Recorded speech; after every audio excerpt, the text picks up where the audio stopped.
Hi ನಮಸ್ತೆ ಎಲ್ಲರಿಗೂ ಮಧುರ ಚಾನಲ್ಗೆ ಸ್ವಾಗತ. ಇವತ್ತೊಂದು ತುಂಬಾ ಸಿಂಪಲ್ಲಾಗಿ ಮಾಡ್ಕೊಳ್ಬಹುದಾದಂಥ ಹಾಗೆ ರುಚಿಕರವಾದ ಎಗ್ ಫ್ರೈ ರೆಸಿಪಿಯನ್ನು ನಿಮ್ಮ ಜೊತೆ ಶೇರ್ ಮಾಡ್ತಾ ಇದ್ದೇನೆ. ಬನ್ನಿ ನೋಡೋಣ ಹೇಗೆ ಮಾಡೋದಂತ.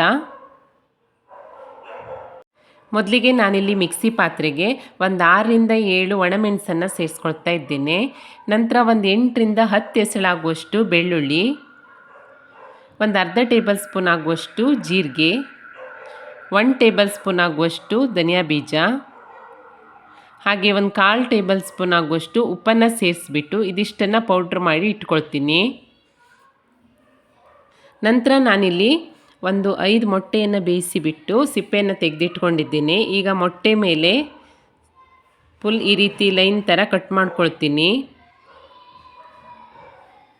ನಂತರ ಸ್ಟವ್ ಮೇಲೆ ಒಂದು ಪಾತ್ರೆ ಇಟ್ಕೊಂಡ್ಬಿಟ್ಟು ಇದಕ್ಕೆ 1 ಟೇಬಲ್ ಸ್ಪೂನ್ ಆಗುವಷ್ಟು ಎಣ್ಣೆಯನ್ನು ಸೇರಿಸ್ಕೊಳ್ತಾ ಇದ್ದೀನಿ. ನಂತರ ಎಣ್ಣೆಗೆ ಒಂದು 1/4 ಟೇಬಲ್ ಸ್ಪೂನ್ ಆಗುವಷ್ಟು ಖಾರದ ಪುಡಿ, ಒಂದು 1/4 ಟೇಬಲ್ ಸ್ಪೂನ್ ಆಗುವಷ್ಟು ಅರಿಶಿಣ, ಒಂದು 1/4 ಟೇಬಲ್ ಸ್ಪೂನ್ ಆಗುವಷ್ಟು ಕಾಳುಮೆಣಸಿನ ಪುಡಿ, ಹಾಗೆ ಒಂದು 1/4 ಟೇಬಲ್ ಸ್ಪೂನ್ ಆಗುವಷ್ಟು ಉಪ್ಪನ್ನು ಸೇರಿಸ್ಬಿಟ್ಟು ಈ ಮಸಾಲೆಯನ್ನು ಎಣ್ಣೆ ಜೊತೆ ಒಮ್ಮೆ ಚೆನ್ನಾಗಿ ಮಿಕ್ಸ್ ಮಾಡ್ಕೊಳ್ತೀನಿ. ನಂತರ ಇದಕ್ಕೆ ಬೇಯಿಸಿ ಇಟ್ಕೊಂಡಿರುವಂತಹ ಮೊಟ್ಟೆಯನ್ನು ಸೇರಿಸ್ಬಿಟ್ಟು ಒಂದು 2 ನಿಮಿಷ ಮಸಾಲೆ ಜೊತೆಗೆ ಚೆನ್ನಾಗಿ ಫ್ರೈ ಮಾಡ್ಕೊಳ್ತೀನಿ.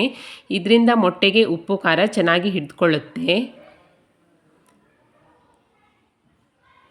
ನೋಡಿ, ಈ ರೀತಿ ಒಂದು 2 ನಿಮಿಷ ಇದನ್ನು ಫ್ರೈ ಮಾಡ್ಕೊಂಡ್ಬಿಟ್ಟು ನಂತರ ಇದನ್ನು ಒಂದು ಪ್ಲೇಟಿಗೆ ಎತ್ತಿ ಇಟ್ಕೊಳ್ತೀನಿ. ನಂತರ ಅದೇ ಪಾತ್ರೆಗೆ ಇನ್ನೊಂದು ಟೇಬಲ್ ಸ್ಪೂನ್ ಆಗುವಷ್ಟು ಎಣ್ಣೆಯನ್ನು ಸೇರಿಸ್ಕೊಂಡಿದ್ದೀನಿ. ಎಣ್ಣೆ ಚೆನ್ನಾಗಿ ಕಾದ ನಂತರ ಒಂದು ಸ್ವಲ್ಪ ಸಾಸಿವೆ, ಸ್ವಲ್ಪ ಕರಿಬೇವಿನ ಸೊಪ್ಪು, ಹಾಗೆ ಚಿಕ್ಕದಾಗಿ ಹೆಚ್ಕೊಂಡಿರುವಂತಹ ಒಂದು ಈರುಳ್ಳಿಯನ್ನು ಸೇರಿಸ್ಬಿಟ್ಟು ಈರುಳ್ಳಿ ಸ್ವಲ್ಪ ಮೆತ್ತಗಾಗುವ ತನಕ ಚೆನ್ನಾಗಿ ಫ್ರೈ ಮಾಡ್ಕೊಳ್ತಾ ಇದ್ದೇನೆ.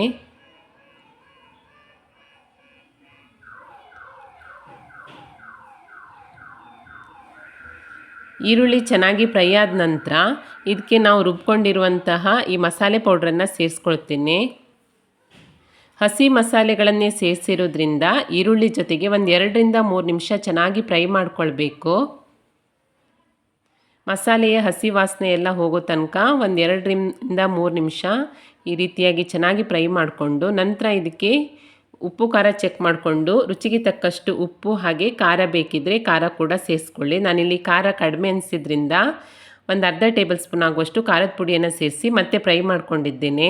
ಇದಿಷ್ಟು ಚೆನ್ನಾಗಿ ಫ್ರೈ ಆದ ನಂತರ ಬೇಯಿಸಿ ಫ್ರೈ ಮಾಡಿ ಇಟ್ಕೊಂಡಿರುವಂತಹ ಮೊಟ್ಟೆಯನ್ನು ಸೇರಿಸ್ಬಿಟ್ಟು ಈ ಮಸಾಲೆ ಜೊತೆಗೆ ಚೆನ್ನಾಗಿ ಮಿಕ್ಸ್ ಮಾಡ್ಕೊಳ್ತೀನಿ. ನಂತರ ಕೊನೆಯಲ್ಲಿ ಸ್ವಲ್ಪ ಕೊತ್ತಂಬರಿ ಸೊಪ್ಪು ಹಾಕಿ ಇನ್ನೊಮ್ಮೆ ಚೆನ್ನಾಗಿ ಮಿಕ್ಸ್ ಮಾಡಿಕೊಂಡ್ರೆ ರುಚಿಯಾದ ಎಗ್ ಫ್ರೈ ರೆಡಿಯಾಗುತ್ತೆ. ತುಂಬಾ ಸಿಂಪಲ್ ರೆಸಿಪಿ, ರುಚಿ ಕೂಡ ಅಷ್ಟೇ ಚೆನ್ನಾಗಿರುತ್ತೆ. ಬಿಸಿ ಬಿಸಿ ಅನ್ನ ಸಾಂಬಾರು ಜೊತೆ, ಅನ್ನ ರಸಮ್ ಜೊತೆ ಸೂಪರ್ ಆಗಿರುತ್ತೆ. ಖಂಡಿತ ಟ್ರೈ ಮಾಡಿ. ರೆಸಿಪಿ ಇಷ್ಟ ಆದಲ್ಲಿ ಲೈಕ್ ಮಾಡಿ, ಶೇರ್ ಮಾಡಿ, ಕಮೆಂಟ್ ಮಾಡಿ, ಹಾಗೆ ಸಬ್ಸ್ಕ್ರೈಬ್ ಮಾಡ್ಕೊಳ್ಳೋದನ್ನು ಮರಿಬೇಡಿ. Thank you for watching.